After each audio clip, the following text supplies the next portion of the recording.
Vasudeva.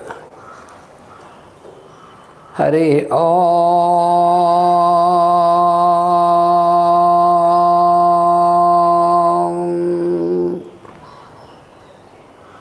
Simno Mitra Sim Varunaha Simno Bhavatvaryama Simna Indro Bruhaspatihi Simno Vishnururkramaha Namo Brahmane Namaste Vayo Tvameva Pratyaksham Brahmasi Tvameva Pratyaksham Brahma Vadishyami Ratam Vadishyami Satyam Vadishyami Tanmamavatu Tadvaktaramavatu Avatu Mam Avatu Vaktaram. Om Shanti Shanti Shanti. Pratya Paschatya Deshanam Samanvaya Vidhayakam Shantam Soumya Gunopetam Krishnam Vande Jagadgurum.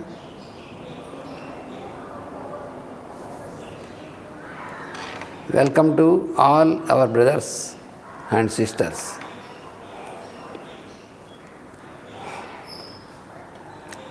Now we are going more deeper and into the details of what we have been studying in this Aphorism 19 about the Videhas and Prakriti Layas, those who have no bodies, those who are without bodies, and those who have merged into the nature. These two categories of the yoga practitioners. So with several examples we have been studying this, the understanding of what Patanjali has given in this 19th aphorism. Of course, for the last 4 episodes or 4 weeks, we have been studying in the same aphorism. So we should not count how many aphorisms we have completed. That doesn't matter. But how much we have clearly understood. Because this is a subject, a science, which is more for practicing. It means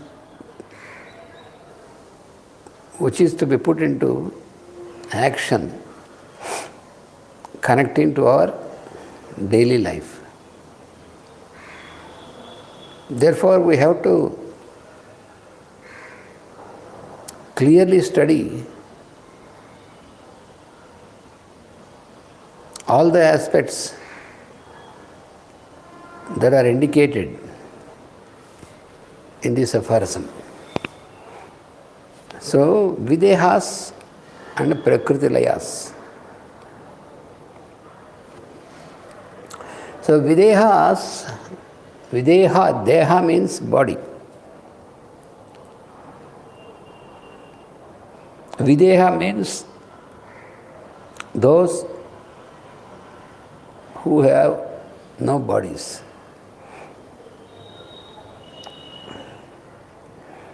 We are having a body now.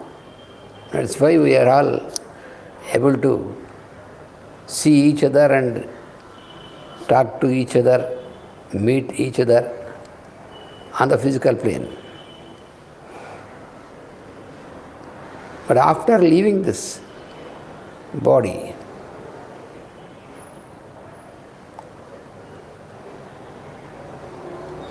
what happens with all that what we have learned?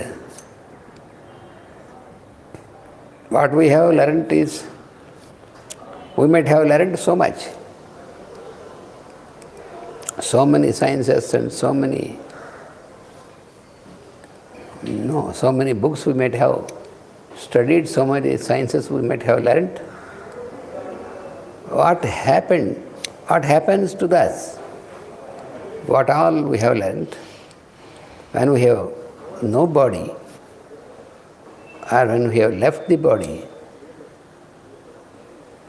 what happens to that? What happens is everything is lost. What all we have an association, what all we have more attachment to all these things during the time when we are in the physical body. When we leave the body, all these things are gone. But there is an attachment towards them due to the association and influence upon our consciousness, that is our mind. So when we leave the body, until we take a new body, in between we are videhas. We are without body. Do we exist then when we left the body? Do we exist? That is the question. But the answer is, as very well explained in all these sciences, the science of yoga, the sciences, yes, we exist. Our existence is, if you consider our existence only on the physical plane, then we do not exist after the body is gone, after we leave the body. But in reality, in fact, we continue to exist in the real sense, but without a body. So videha. Here we have to have a clear understanding. Videha means those who have no bodies. Okay. Here, when we are studying this aphorism, to whom it refers? Because those who have no bodies, they are higher beings. As I told you earlier, the devas and all the higher beings, they have no form like our form or physical body, physical level. But that is not the case. Here the reference is to the individuals who are practicing, who have entered into the practice of yoga through abhyasa and vairagya. Because all this is we are studying is about vairagya or non-attachment. So in these aphorisms we have been studying about this vairagya, because these are the two instruments which are prescribed by Patanjali to attain the yogic state. That means the state of suspension of the behavior of the mind. So what is yoga? In the very beginning itself is explained. Yoga chittavritti nirodha. Yoga means suspension of the behavior of the mind. That is yoga, yogic state. So for this, to attain the suspension of the mind, behavior of the mind, we are required to make a practice. What is to be practiced? One is abhyasa, the first step. Repetition of the fact. The known fact is to be repeated in action. So repeated effort, repetition, that is abhyasa. And non-attachment is vairagya. So we are now under study of the subject vairagya. So in the vairagya, we were explained about the higher vairagya and the lower type of vairagya. Apara vairagya, it means the lower type of vairagya, conditional vairagya, and para vairagya, the higher vairagya. So we are studying about this in more detailed manner. So now, about this para vairagya. So, apara vairagya we have studied.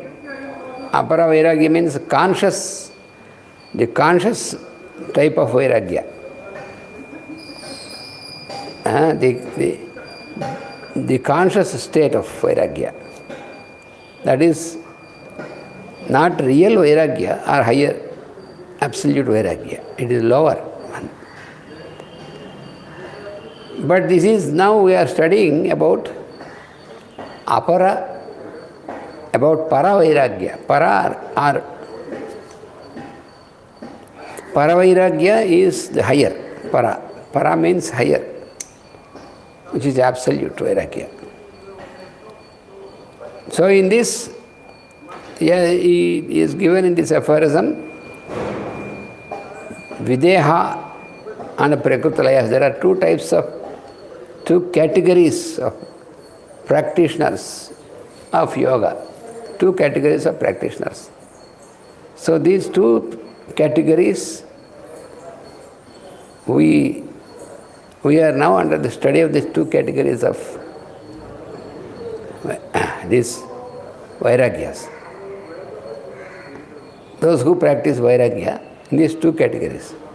Now we are studying about videha, what is about this videhas. So videha here is a reference to those who again and again take their body, take their birth into the form and getting identified, living identified with the form.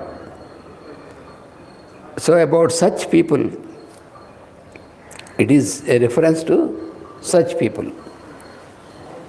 So in our last lecture, last class, we have mentioned two terms,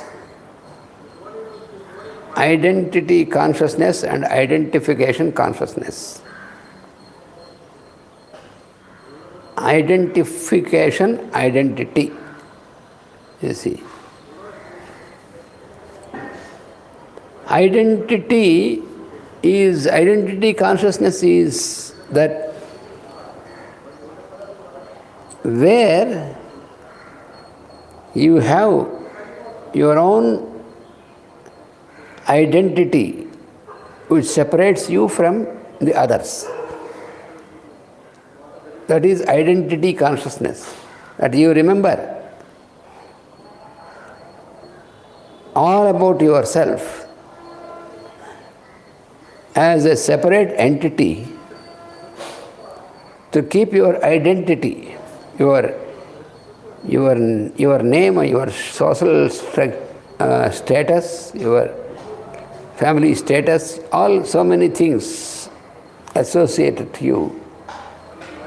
This is the identity consciousness. And the other is identification. And that means that getting identified with the background consciousness.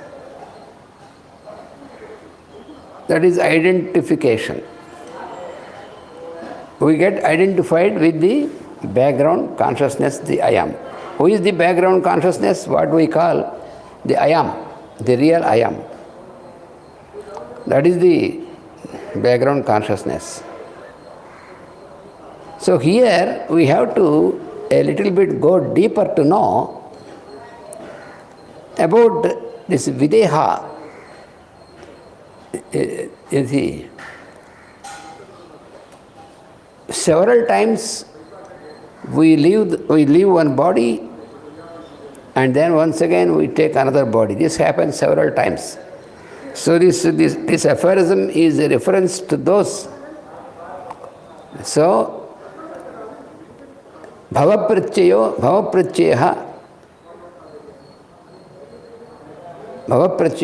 videha prakritilayanam.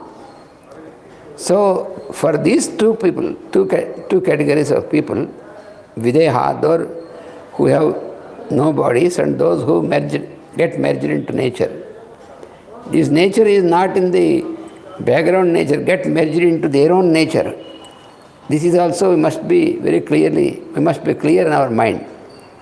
What is given in this aphorism, without bodies means when we leave off this physical body and before once again we get another new body. So this is a process. Here we will go into more detailed understanding, very clear understanding.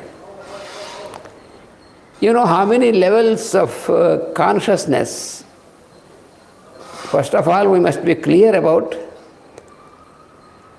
how many layers in which we are existing. The grossest layer of our existence is our physical body, the frame made of matter, which is called the material body or the physical body. This is the grossest. So this is one level of consciousness. So this body we consider as our body as our entity, our identity also. As our own identity, our own signature, our own identity. This we call, this is the physical existence. And then we have our indriyas, our senses. So the senses, when you consider the consciousness level, the level of consciousness, then it is very clearly given in Bhagavad Gita that your senses are more conscious than your physical body. Indriyani paranyahu.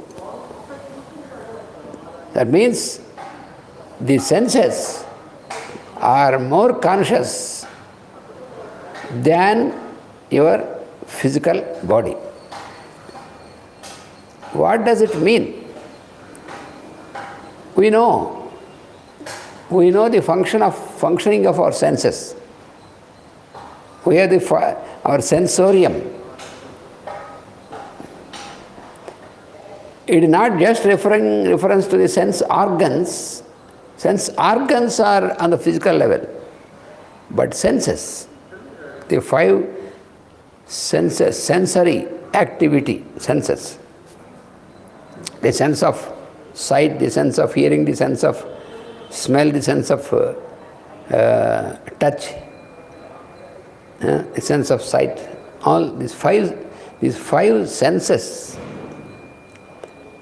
So, when you compare the activity of the senses, you can easily understand that it is something trans-physical. You must be clear with this. For example, we have our sense of sight. For the sense of sight, we have a sense organ which we call the eye. The 2 eyes together is the organ of our sense of sight. So this organ is on the physical level. Eyes are on the physical level. But this activity of the sense of sight, this is an activity which is above the physical level. So when you compare the level of the activity of the senses and the level of our physical material body, then you can easily understand that there is a difference in the level of consciousness. The physical body also is conscious, definitely. It's a part of our existence. It's our vehicle. So it is also conscious. It is not just some lifeless material, no, physical body. As long as we are in this body, this is also very conscious. But when you speak of the level of consciousness, the senses are more conscious than the body. Indriyani paranyaho. So that is the meaning of this, what is explained in Bhagavad Gita. So we must be very, very clear about this. Unless we are clear, we cannot really understand the further steps. So the sense of hearing, we have a hearing organ, which we call the ear, with all the, in the anatomy, the specialist of the ear, he can explain everything about the ear. What he explains is the physical aspect. This we should not forget. What he explains is, he makes an ultra sound, or he makes an, magnetic resonance, whatever. So he wants you to explain the outer ear, middle ear, inner ear, and the eardrum, all these things he can explain. These are still on the physical level. All that what is on the physical level, he can explain this. So this is a hearing organ. But the sense of hearing is the sense of hearing is higher to the physical organ of the hearing. You see? Sense of hearing uses this organ for its activity. So organ by itself cannot hear. Our eye cannot see by itself. Our eye is used as an instrument by the activity of our sense of sight. Similarly, organ of hearing is used as an instrument by the activity of the sense of hearing. So also about the sense of touch, sense of smell, sense of taste, everything like that. We have this organ, sensory organ, which is on the physical plane, And the activity of the sense is in the higher plane. So, the senses are more conscious than the physical body, than the body. Okay, now you could, I hope it is clear. Senses which are not physical, the sensory activity, so the five sensorium, the senses, are more conscious than the physical body. So then the organs also. And now the activity of the senses is this activity of the senses, the hearing, and sight and touch and smell and taste, all these five activities, all these five, are they independent? Can we sense everything through the independent activity of these five senses? No. All the activity of the five senses is possible through the higher entity which we call mind. That is what we call generally consciousness. What we categorize is matter, force, and consciousness. Matter is the material which corresponds to our physical body. That is matter. Force is energy level that corresponds to the activity of our senses.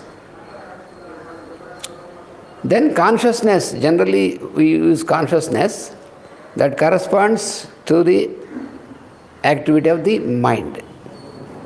So this is grossly we can speak. Now we accept, now we have known that our senses are more conscious than our physical body, and then more conscious than the senses is the mind. This is the next step. Because senses by themselves independently, they cannot act. They act. It is the mind which receives. All senses are there to sense something from the outer world. So whatever is received through the senses is received by the mind. So therefore, mind is more conscious than the senses. That is the order of going higher, from lower to higher. This is what we call ascending order. You remember? Ascending order. Ascending. When we go upstairs of a building, we go over the stairs ascending. So this is ascending order. Senses are more conscious than the body. Mind is more conscious than the senses. So this is the third level. Indriyani paranyahu. Indriyebhya param manaha. Manaha means mind. Exactly it is given like this in Bhagavad Gita. You can read in the mantra scripture. In English it is there. So then what is next to the mind?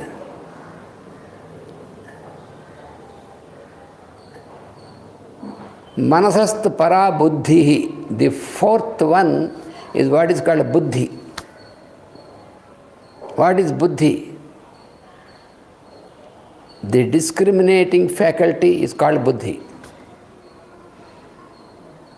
So that is more conscious than the mind. Manasastu para buddhi. So that is the fourth one. And beyond this,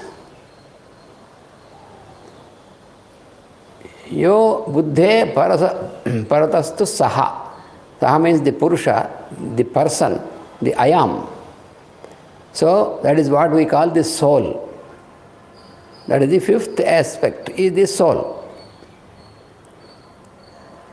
In the ascending order, physical body, sensorium, mind, and buddhi, a discriminative faculty, and higher to this is what we call the soul or the I am.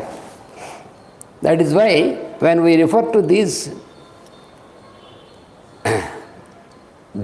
five entities, when we refer to them, I can say I have a body. Yes, correct. And I can say I have my sensorium. Yes, it is correct. I can say I have my mind. It is also correct. And then I can say I have my discriminative faculty, my buddhi. That is also correct. Then if I say I have a soul, that is not correct. I am the soul. I am the soul, but not I have the soul. I am the soul. What you call I am is the soul. That is the fifth aspect. So this fifth aspect has three layers. Once again, in this fifth aspect, there are three layers. This is the order in which it is very clearly explained by Master Jwalkol in the books of Madame Blavatsky and Alice Bailey. So, what are the three layers in the fifth aspect, in the soul aspect? That is Nirvanic, Paranirvanic and Mahaparanirvanic. So that is the seventh one, the highest. Mahaparanirvanic plane is the seventh one. So this fifth aspect is the soul aspect. Now that this is clear in our understanding, now when we speak of Videhas and Prakritilayas, so both these category of practitioners, they have a basis, this forms a basis for their rebirth. That is what is given in this 19th aphorism. So once again, you see in this aphorism, Bhava Pratyayaha, the basis to take birth. Those who do not have bodies, Videha, and to those who merge in nature, Prakritilaya. For these two categories, the basis for their coming back to birth. So here, do we have rebirth or not?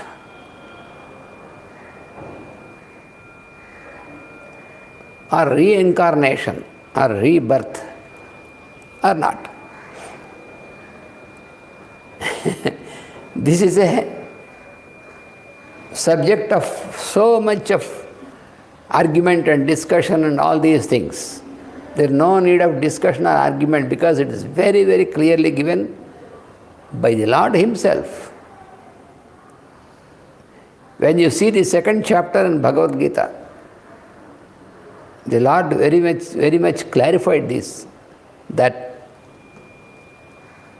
those who are born, who have taken a body, it is a quite sure a process that they have to leave the body. Jatasya hi dhruvo mrityuhu. The one who is born, it is sure that one day he should leave the body, which we call death. And dhruvam janma mritasya cha, he who have left the body, it is also equally sure that he should take the body take another body once again. So this is a cyclic process. getting into the body and work for some time in that body, leave the body and again take up another body, keep working some time. So this is cyclic activity. And the Lord said confirmedly that it is irrevocable. Nobody can reverse this.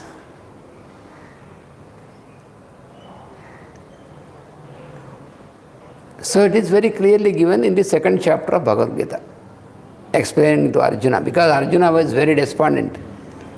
He was weeping, Arjuna fellow. Such a hero suddenly got despondence. And what happens if my grandfather dies, my uncles die, my guru will die, my relatives will go away? What is all this nonsense? That's what God said. It is a process in nature. So therefore, you will get a body, work in the body, leave the body, get another body. So this is a process which is irrevocable. Nobody can stop. So why should you weep for this? That is what he said. The learned persons, the learned people will never weep either for those who have left the body or died, and for those who have once again born. They will not weep for both these things. The learned people. Nanu sochanti panditaha. That is what he said in the second chapter. So now the question is, then why in most of the instances in the scriptures it is said that you will have no birth again if you go on the higher plane? What does it mean? Here we must be very clear. Getting into the body is inevitable. That is first point we have to remember for everyone. We cannot say, I don't want to have another birth or another body. It is not. Nature will never ask you a choice. We were never given any choice, unfortunately or fortunately. You may consider fortunate or unfortunate, but nature, the forces of nature never give a choice to us. Mr. Fellow, Mr. So-and-so, do you want to have another body once again or not? No. They will not ask us. We have to accept and follow that. We can neither say that I don't want to die, I want to be in the same body. Also, you cannot say that, oh, I don't want this body, please take away. I don't feel like being in this body. Nothing is under our control. It's foolish to think like that. That's what the Lord said.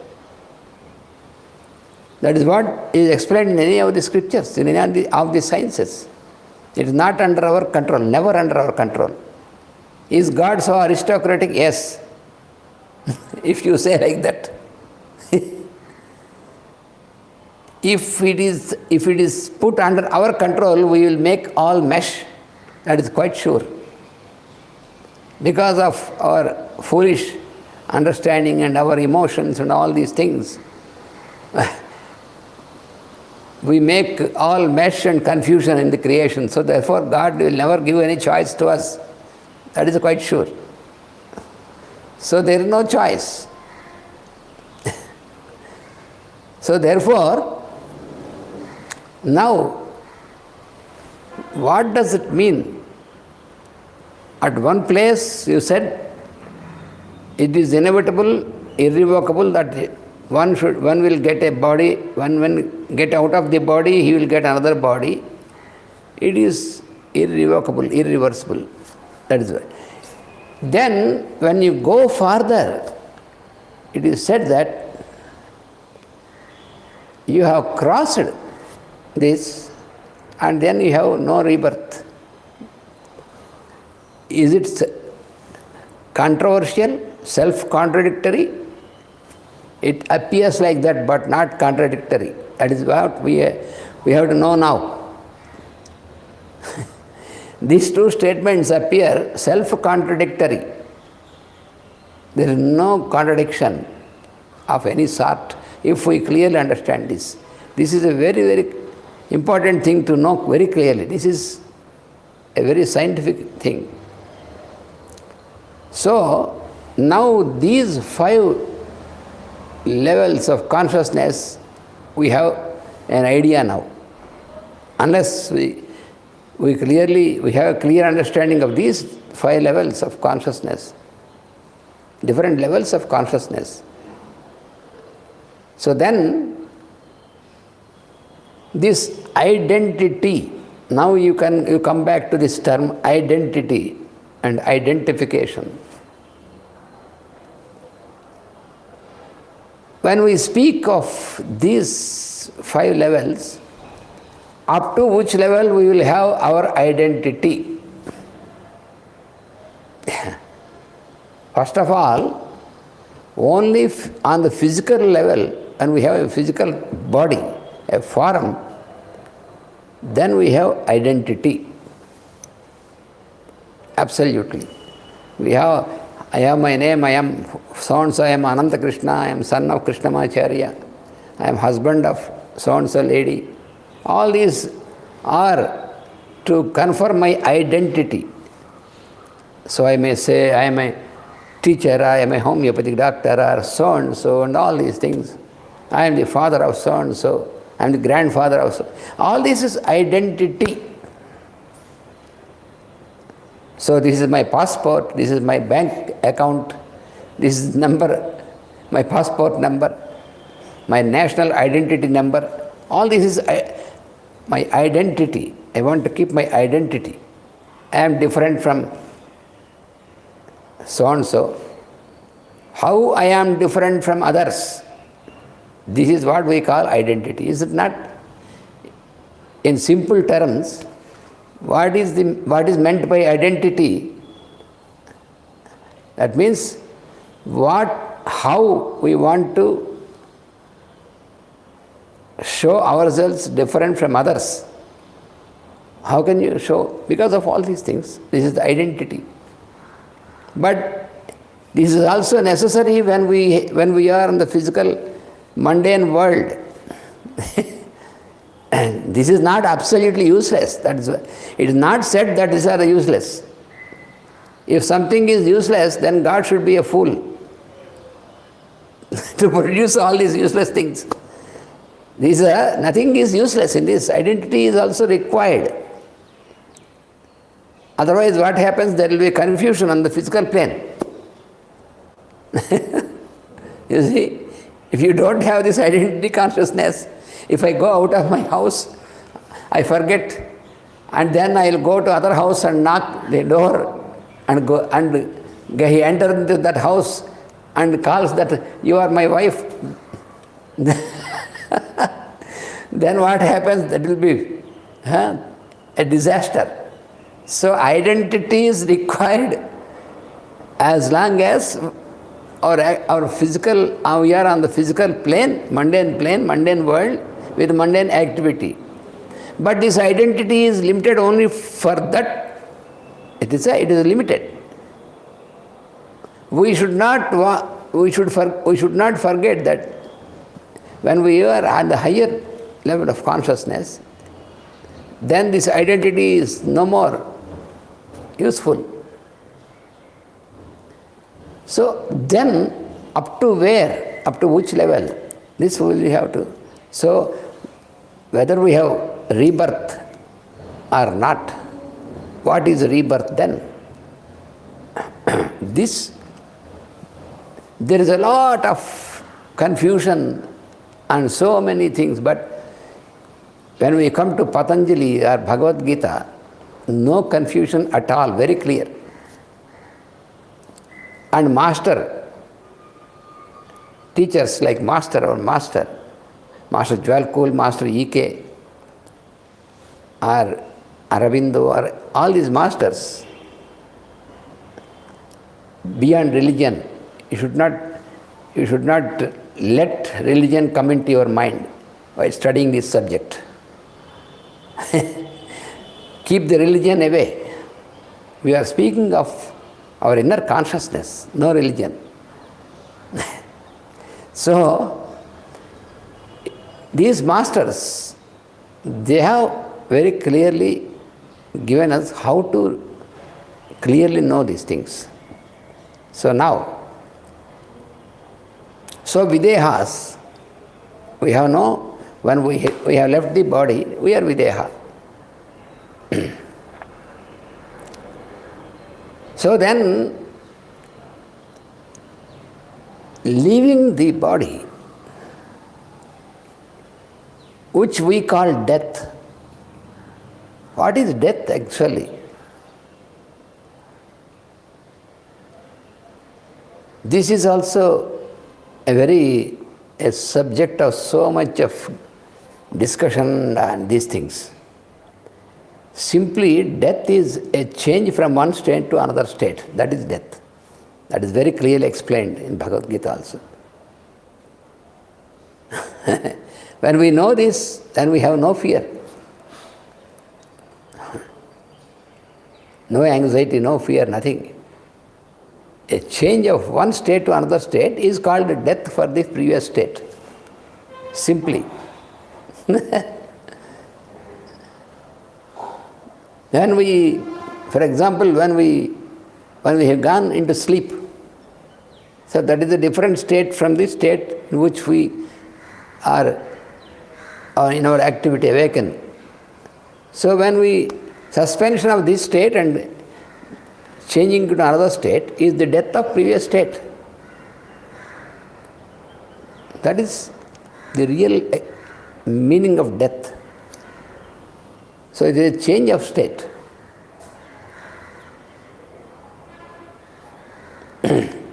So this is very, very clearly given in mantra scripture, in the Bhagavad Gita. We need not be confused. It is very clear. There is no confusion at all in this aspect. So here we have to understand very clearly. So what is this identity and identification?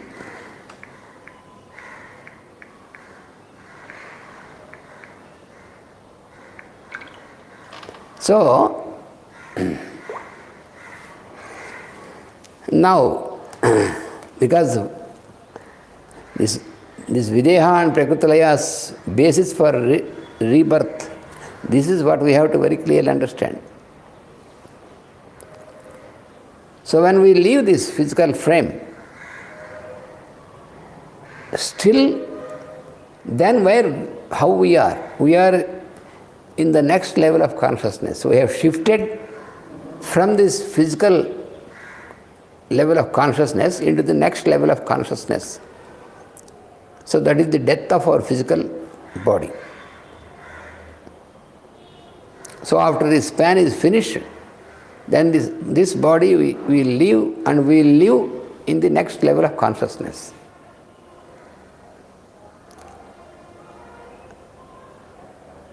But how will be the next level of consciousness? We should not get into a fancy or any other things, only the realistic thing. So the next level of consciousness, there we live for some time. Some people may come back into another body from this level once again. This is what we have to very clearly understand. Not all the people will go into the same level and come from the same level. No. It depends upon how much they are associated with the worldly things when they are in the physical body. Depending on this, how can we understand this? Master has given very practical example. I will just tell you to understand this. There is, suppose, a person who has a habit of having a cup of very strong coffee early in the morning The first activity is to have a cup of coffee. Whether he may wash himself or not, irrespective of that, first of all, he should start with a cup of strong coffee. For so many years, he is habituated. It is a habit. This is not a question of right or wrong, but it is a habit. Suppose, now, one day, the time came when he has to leave the body. Suppose he left the body just 5 minutes before the time that every day he takes the coffee. Suppose every day he has a cup of coffee, and before he has a habit of sitting in meditation, so before sitting in the meditation he has a cup of coffee. About 15 minutes before the meditation, he is given a cup of coffee, otherwise he will be very angry. Even though he meditates every day, but he can be angry if he is not given a cup of coffee. 15 minutes before meditation, okay. So suppose he came the last day of his span in that body. So he left his body just 10 minutes before having the cup of coffee. Then what happens? He left the body, no more. Now, after 10 minutes, he feels like having a coffee because of the strong association, habit. He wants to have a coffee, but he has no body, no instrument. He can have the feeling that he should drink coffee, but he has no instrument. So any activity can be possible only during your having a physical body. After leaving the physical body, no such activity. You have to wait until having another body. That is what very clearly given. So even the practice of the yoga practice and spiritual practice also, when we leave the body, from that moment, there is no more progress until you get another body. You have to wait until you get another body to continue the progress. Before that, there is no progress. You will be there as where you are. So this is for sure. So nobody should fancy that after leaving the body, he is making so much of progress, going through so much of all these things. These are all imaginary. Don't imagine. Be practical. You should have an instrument. Without having an instrument, how can you continue your activity? You cannot continue. So this fellow, he left the body just a few minutes before he takes his coffee every morning. So what happens? He feels like having coffee, but he has no instrument.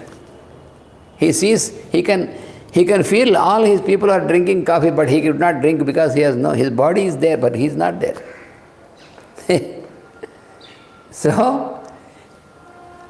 So this fellow,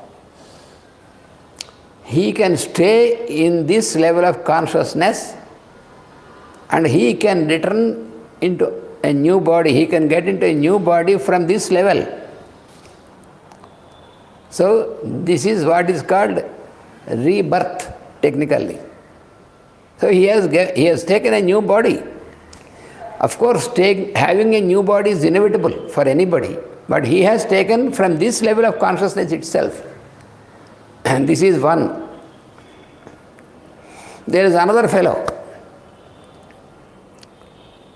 who, from this level, he has not got into a body. From this level, he got out of this level of consciousness, which is called another form of body here.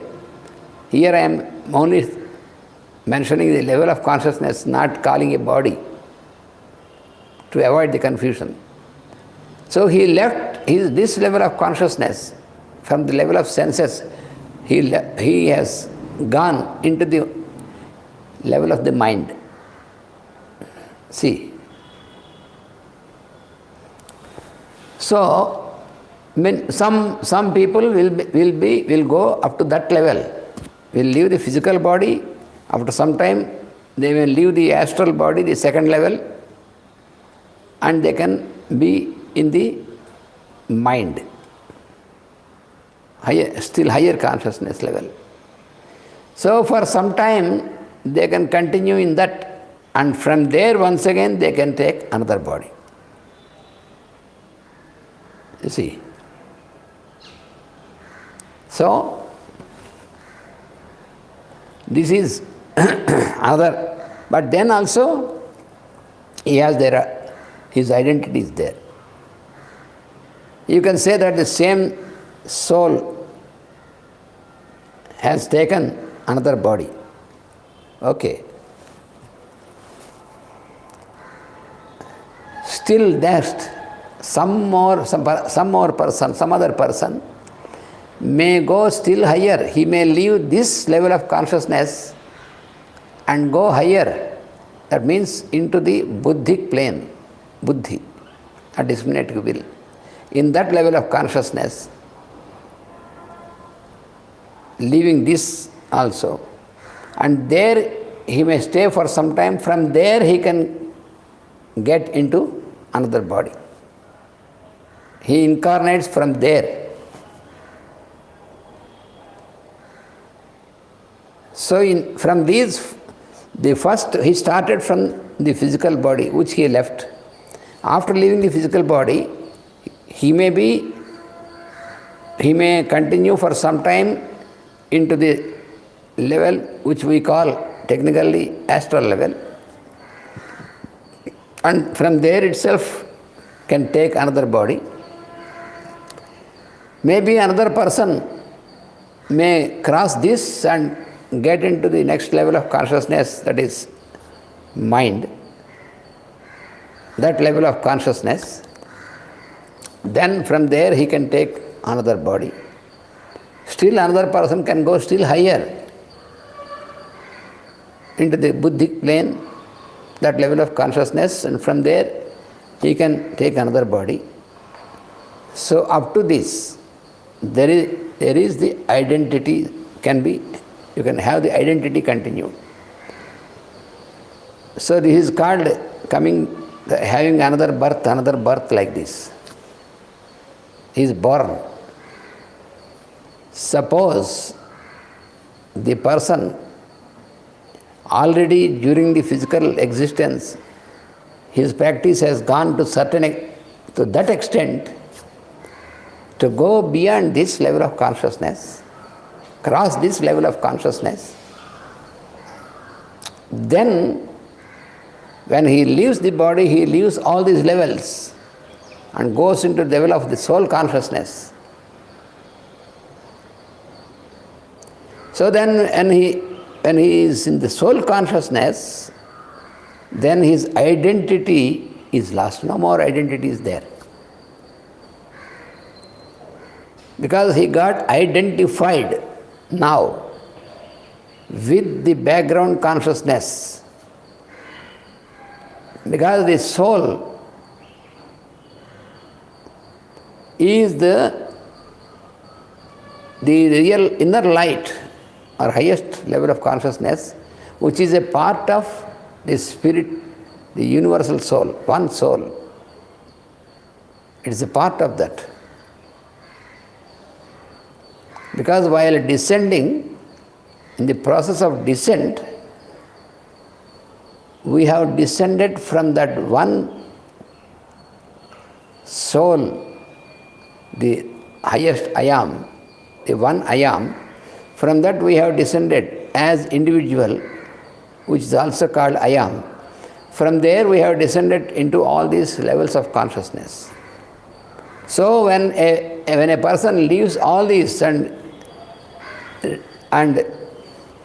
gets merged into that soul level, then the identity is gone. Then it is said that he is liberated.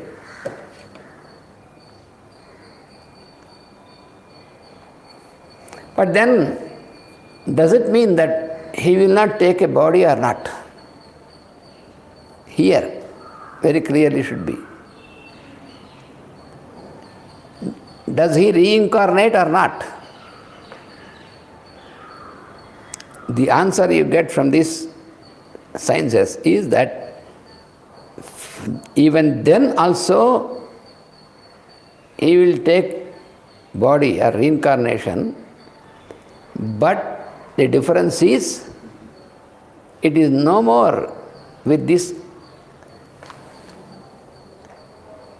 identification,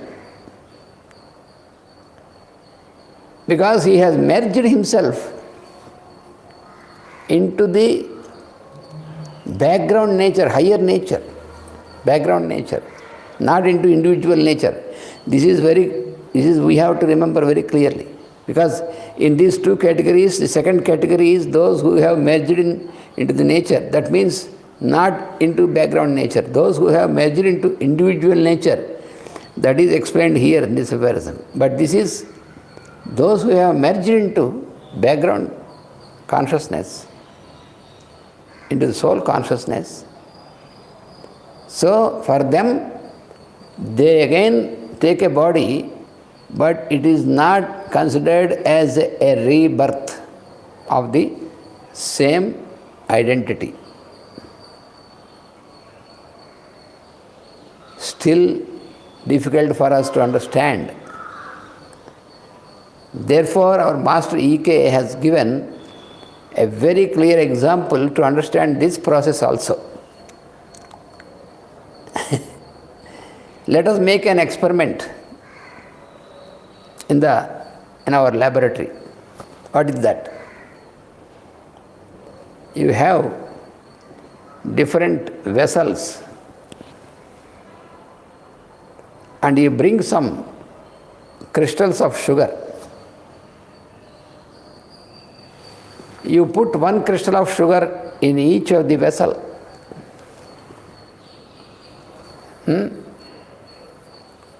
And put some water in each of these. Then what happens? The crystal of sugar will be dissolved in the water which you have put into that vessel, in each of these vessels. Okay? Now each of these vessels contains water in which the sugar is dissolved. Okay. Now you heat each of these vessels to evaporate the water. And what happens after the water is evaporated? You have once again the crystal of sugar in each of the vessel. Now, you can clearly say that it is the same crystal of the sugar which you have put in the beginning to dissolve it in water. Now, after evaporation, it is the same, exactly same crystal of sugar which you have put in each vessel. Is it correct or not? It is exactly correct. Because you have not mixed anything. You have put them separately. You have put 4 or 5 vessels, put in each vessel one crystal of sugar, put some water, get it dissolved, and then again heat each of them, and then you got the crystal back. See? Now, second time, you put water once again in each of these 4 vessels. Once again the crystals have dissolved. Crystal of sugar dissolved in each vessel. Now, you bring all the water into a bigger vessel. The water in all the 4 vessels which contain the sugar in dissolved form, put all the water into one big vessel. All this water. Now you see. So, the water in which the sugar is dissolved in all these 4 vessels is put in a bigger vessel. Okay. Now,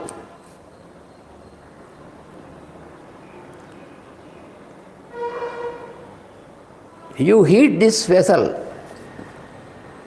to evaporate this water. Now there is a bigger crystal of sugar, which is the totality of all these crystals, 4 crystals in the 4 vessels. Okay. Now, once again you put some water, dissolve this crystal once again to have the total sugar dissolved, and put equal quantity of this solution in all these 4 vessels, previous vessels, and heat them.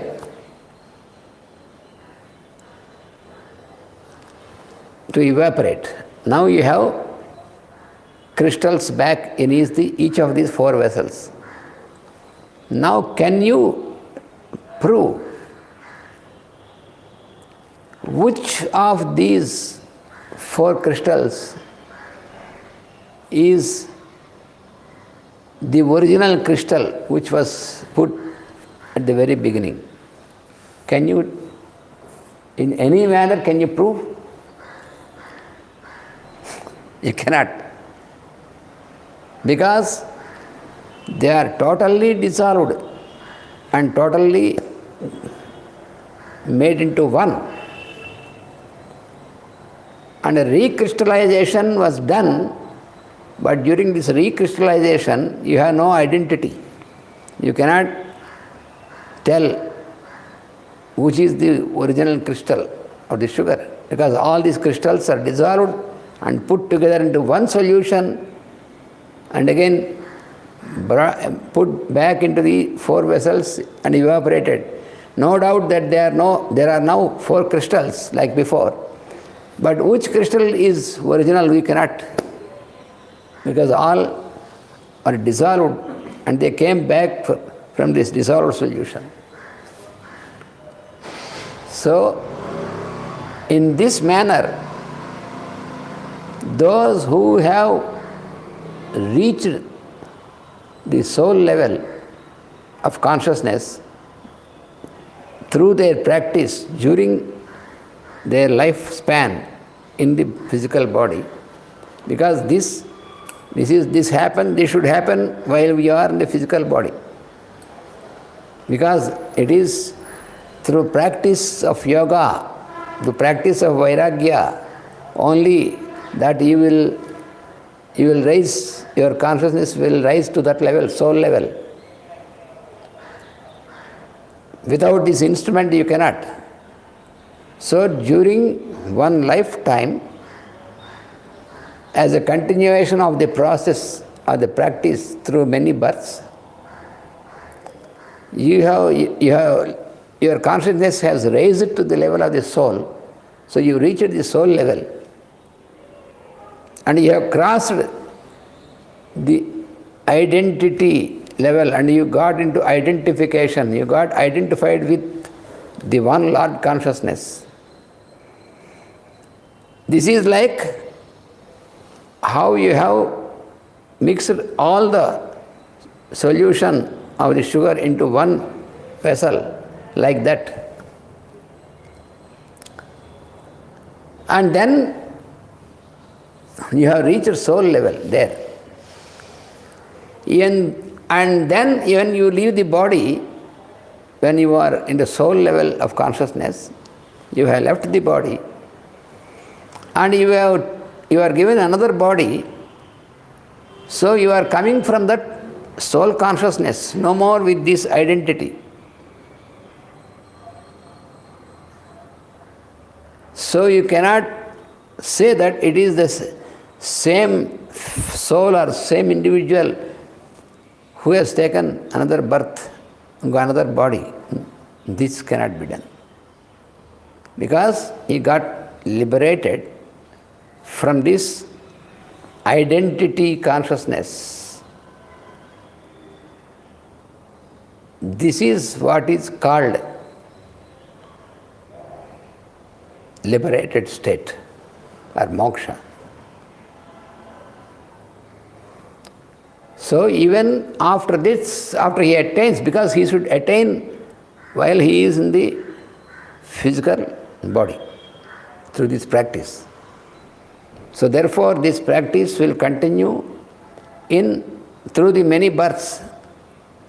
That is also an assurance given to us. When we leave the body, everything is lost. But the yogic attempt is never lost. That is very clearly given by the Lord in Bhagavad Gita. Because Arjuna has questioned about this in the 6th chapter of Bhagavad Gita. Then the Lord explained very, very clearly. Arjuna has asked the same question. You said we have to practice this yoga. And while practicing, before attaining the highest state, if we leave the body, what happens? Do we lose all this and again start from the beginning in our next incarnation? If it is so, all this is useless. Then the Lord said, no. You will not lose. What all you have, other things are lost. All your educational qualifications, all your relationships, everything are lost. But the yoga, when you made an yoga practice in its true sense, vairagya and all this is never lost. That is what the Lord confirmedly said. This is never lost. So therefore, you will be born in such a family where you have very good conditions to continue your further step for progress. That is very clearly given in the 6th chapter of Bhagavad Gita. You can read once again. So you have, see, this can be possible when you reach the soul level of consciousness. Then it is. So therefore, so here, Videha and Prakriti Layas, we are studying in this aphorism.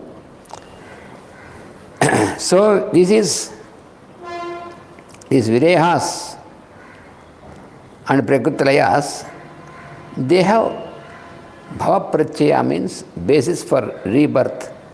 They will come back. Bhava means to be born. That means rebirth. That is called bhava. Pratyaya means that you should know that you have to be born again. That is pratyaya. So those who are up to this 4th level, so these two category of people who are mentioned in this aphorism 19, Videhas and Prakriti Layas, both these categories of people, they exist in the first 4 levels of consciousness.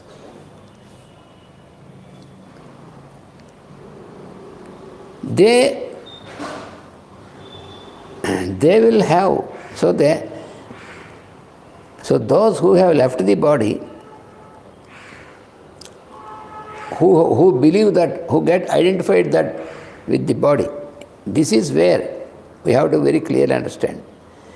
When we are in the body, in the activity, physical activity, if we have identified ourselves with the body, these are called, these are the people about which he is explaining in his aphorism. That means all the life they have lived identified with the body. That means I am means for them my body. They could not go beyond this. Or their relationship with the wife or with husband, with children, with friends, with all the people who are related. So all through their activity, all through their birth, they believed that all these people are a support for him. This is what we have to. So they completely, because these fellows, because they got identified with their body, therefore all the relationships with the body, they feel supported. They feel that their living is supported by all the relationships.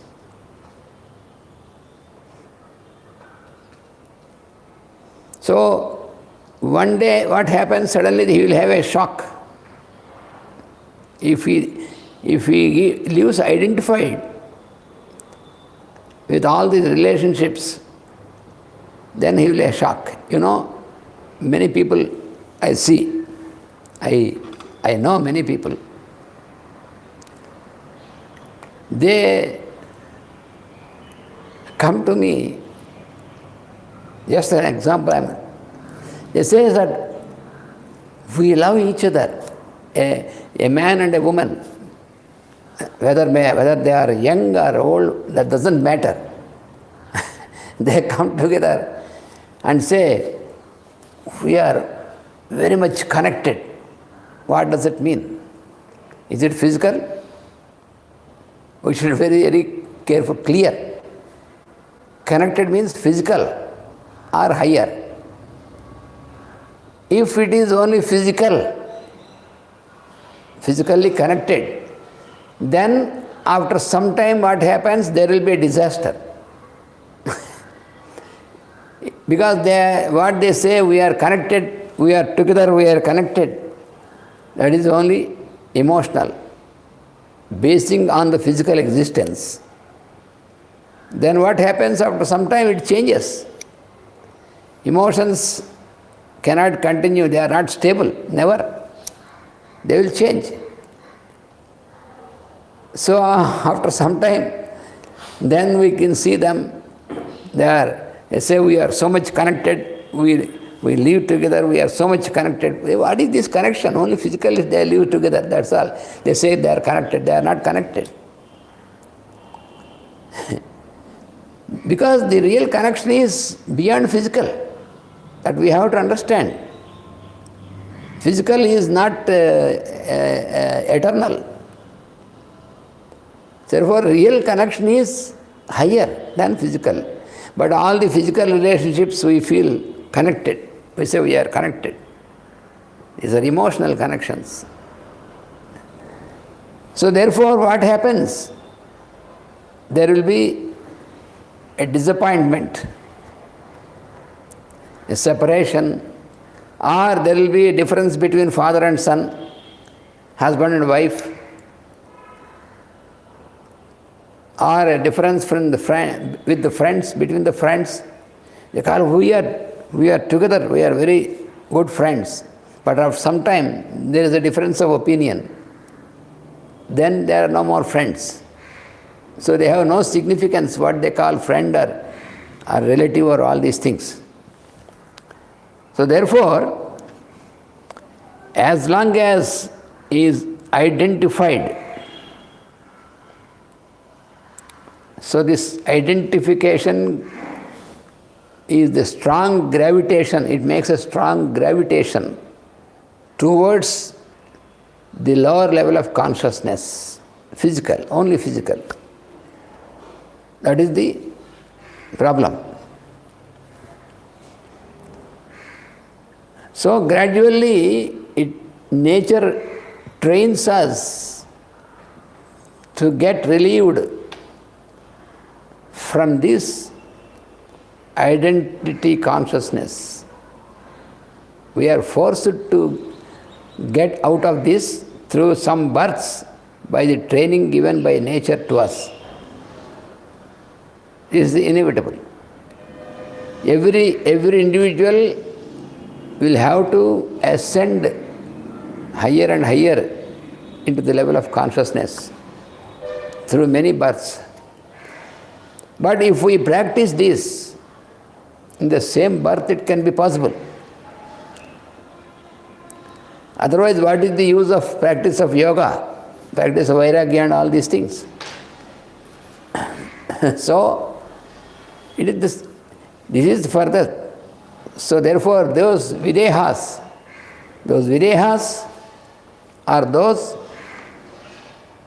who have left the body but having all this identity, with all the identity consciousness, with all the relationships, all these things, with this association they have left the body. These are videhas. It is not these higher yogis.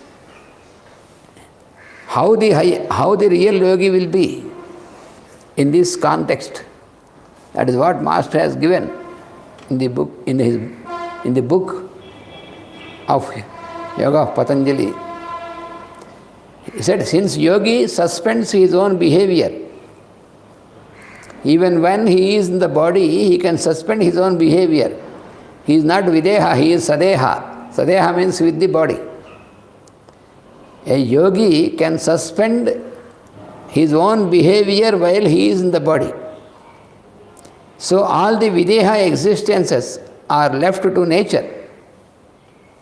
So when he leaves the body, the whole thing is handed over to the background nature, not individual nature. They lose the grip of the nature of the individual. Individual nature has no grip anymore on them. For a real yogi, they recede into the wider human nature, not individual nature. Then into the nature of the all living beings. Then into the nature of the planet Earth. Then into the nature of the solar system. And then into the background nature, which has its own qualities, the background nature, cosmic. So yogi will be merged into that. By virtue of it, they are again brought into the existence of individual bodies. You see, in the example which I have explained you, like that, they once again come into incarnation, take the body, but to serve others, not by any sort of bondage, no more bondage. It is only to serve the duty of training the individual consciousness. For that purpose, a yogi may take another birth. When the individual becomes a perfect yogi, he no more needs their training.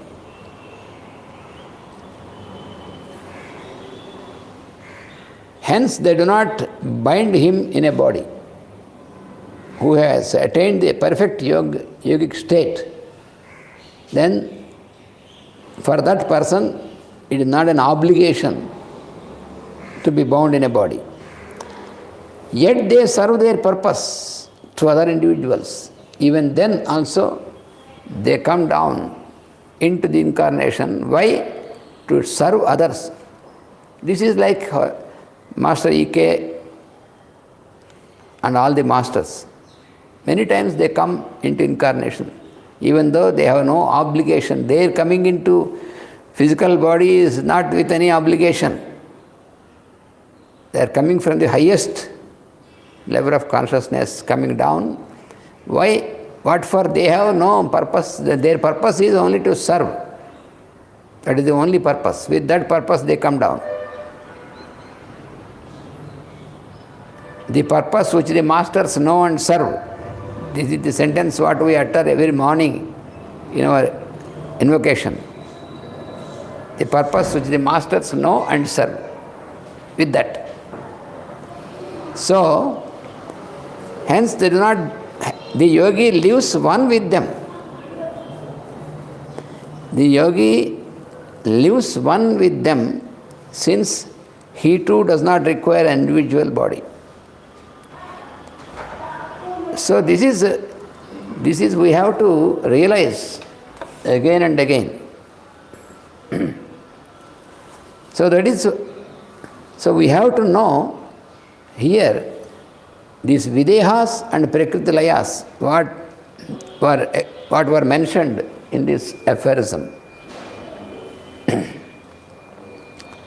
So Prakritilayas are those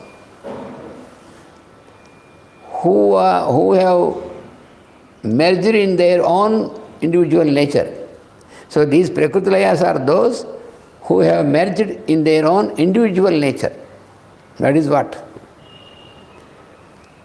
What happens for these fellows when they are in the body? So then they are those persons who have who speak about the about those who have who speak of the worship of different types of worships of God and all these things, So for them, for these Prakritilayas, for these fellows, they have one particular form of, they make one particular form of God and only bound by this form. Actually, God has no particular form.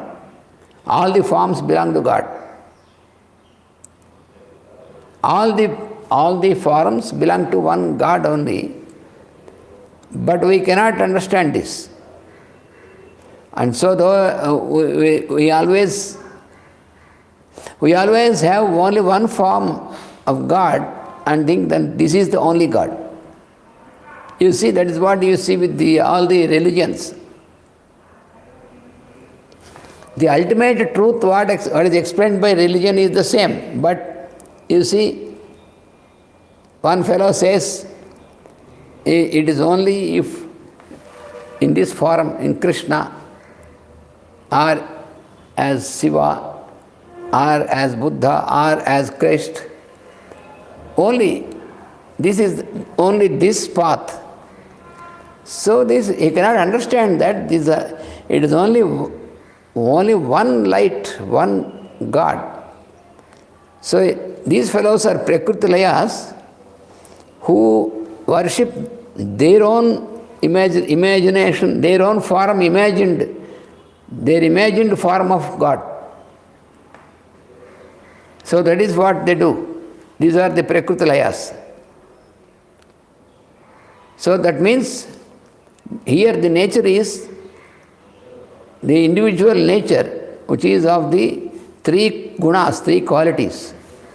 Of the three qualities.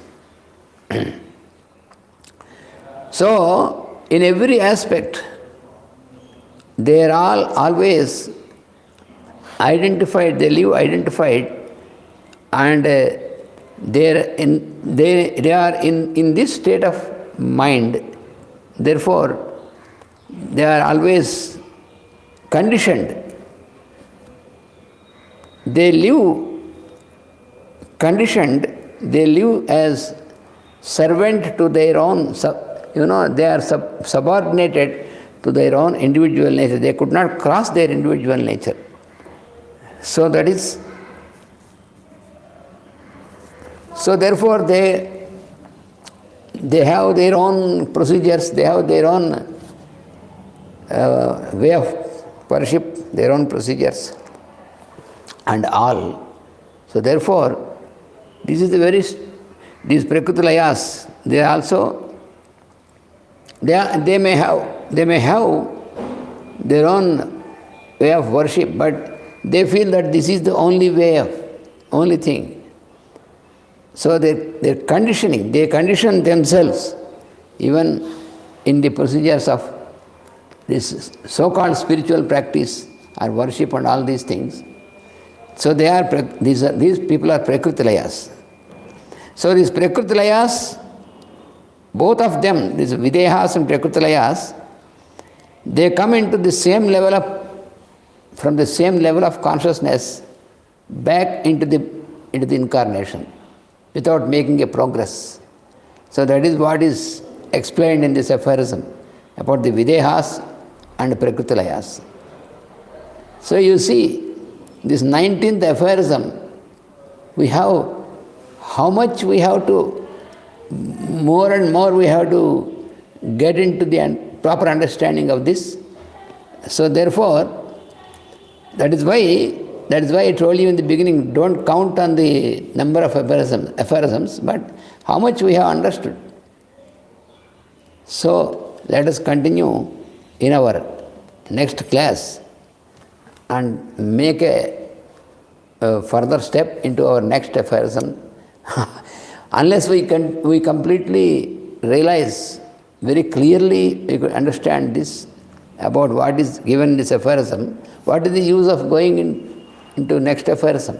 It is not going further into aphorisms, but what is explained by Patanjali, how we can understand from by applying ourselves to that. That is important. Thank you all. Vasudeva.